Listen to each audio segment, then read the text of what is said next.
So in life, though, there are times where you have a natural gift, and the gift is to remember.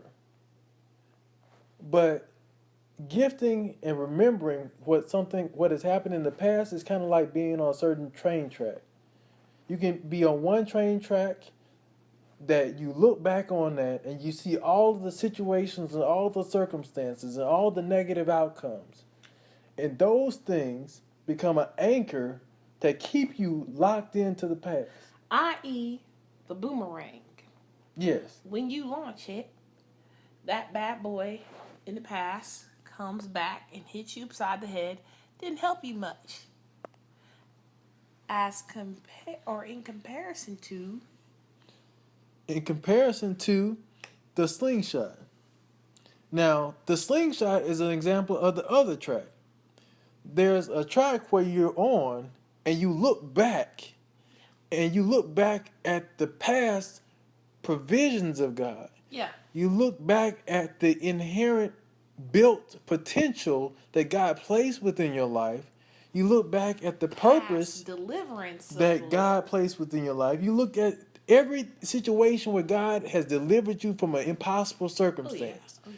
You look back at the situations where you just decided to jump and give it your best, and you couldn't possibly make it to the other side, but God decided to move the other side. Hello. Instead of you falling down into the ravine. But the slingshot. But in the sense, the slingshot is something where you're on that other track. You're looking back to find something that's the past presence or past deliverance of God for the purpose of slinging you forward into your future. So, in that same way, there's a slingshot that happens in the Bible. David used a slingshot to kill the giant. Now, when you look at a slingshot is something where you pull back and you put all your strength into pulling back, to going backwards a little bit, for the purpose of you releasing that, whatever it is, the rock, the pebble, so that it flies forward a whole lot further than whatever it was that you pulled back. Now, in the situation of David, him using a slingshot to kill the giant was actually a foreshadowing of what he would have to do in his life. The real giant, or the physical giant, was there, and people could see that one. When he was a little boy, the physical slingshot killed the physical giant. However, there was foreshadowing a different slingshot David would have to use later on down the line. In his actual life, his life had to be a slingshot. There were times where he was depressed, he was dejected, he was oppressed by his sinfulness and his mistakes. He made errors. He had people's husbands accidentally or negligently killed in battle. And then he didn't know how to recover from that. And intentionally killed as well. True. You had Uriah with the ark, and then you had Bathsheba's husband. That was intentional.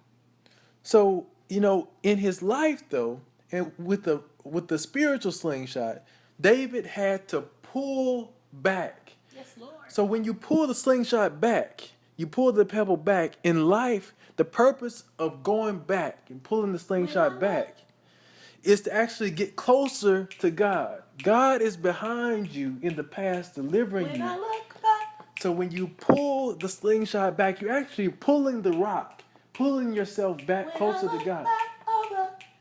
For the purpose of getting closer to God. So that you can be then slung forward in the direction that God has for you to go. Now, when I look back over my life, another thing that's important about this slingshot is once you pull this rock back, once you're trying to pull yourself back and get closer to God, to where He has you to be, to what His purpose is, you're trying to remember what He's done, what His faithfulness has been. You actually let go of the slingshot after you've pulled it back as far as you can go. So you take something that's a heavy load, that's a rock, that's a potential weight, that's burdening you, you pull that back and get it as close to God as possible. And then once you get close to God, you actually let it When I go look there. back over my life, You let go of this and I rock think when it's close to God. You leave it. You don't hold on to it anymore. when I And when look you let back go of the over my life, slingshot, once it's and close I to think God, things. the rock flies forward into your purpose, When into I your look destiny. back over my life, and I think things over, I can truly say that I've been blessed. Got a test. So for David, the physical giant appeared when he was a child, but it was foreshadowing what he needed to do when he was a king, when he was a man. He Got a needed to test. have an invisible slingshot, pull himself back from the depression, pull himself back from the bad He had a situations, test. pull himself back closer to God, to where he remembered some of the things God did in the Had a past. test. And then when he remembers and he's close to God about what's happened in the past, he lets go of whatever I it got a was test. in the presence of God. And then he slingshots himself forward, I got a away from the depression, testimony. away from the trials, into his future purpose. And he kills the invisible giant, which would seek to destroy him more so than the physical giant. The true Oh, battle. when he looks back. So God always has a ram in the bush. God always has some situation in front of us that's going to prepare us for the situation behind it. You got to go back to really launch forward. That's why I had to make the not shrines, but he had him preserve things when there's a battle. He'd have him carve out something out of rock, letting him know this was this battle and this is where I accomplished. What we need are Christian historians. Every Christian ought to be a history major in their spiritual lives. Because they need to recall the battle won, the wars fought, the miracles performed, so that in opportune times that are trying and challenging and unexpected, they will have something to surely stand upon. A causal connection.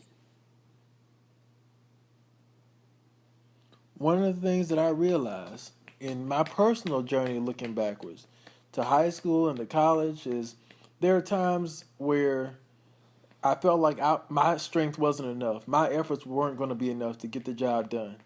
There are times where I let that just sit there, allow me to procrastinate, to waste time, to not even start to attempt to do anything.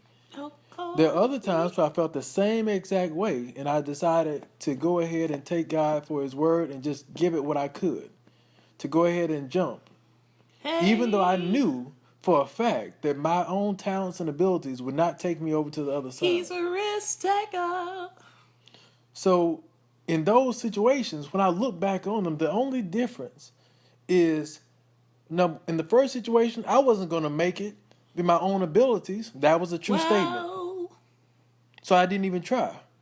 well, In the second scenario, I wasn't going to make it in my own strength, but I decided to no, jump no, anyway. no. So instead, what I realized about the second situations is instead of me falling, The difference was, the truth was still the truth. I jumped and I still came up short.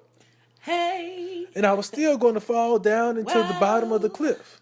come on with it. However, before I fell, Somebody God slide decided down, yeah. God decided to move the other side closer. And he moved the mountain. So my talents never changed. My inabilities never changed. But Jesus, But God made my efforts, my jump, sufficient to the height that I needed to climb. hello, he'll make a mountain a molehill, sure will do it. So in these times where we're going forward and we're trying to look back to what gives us the I strength dare you to move. from day to day is looking back and reflecting on the power of God and His ability to make whatever we have enough. I have one thing to say. That'll preach.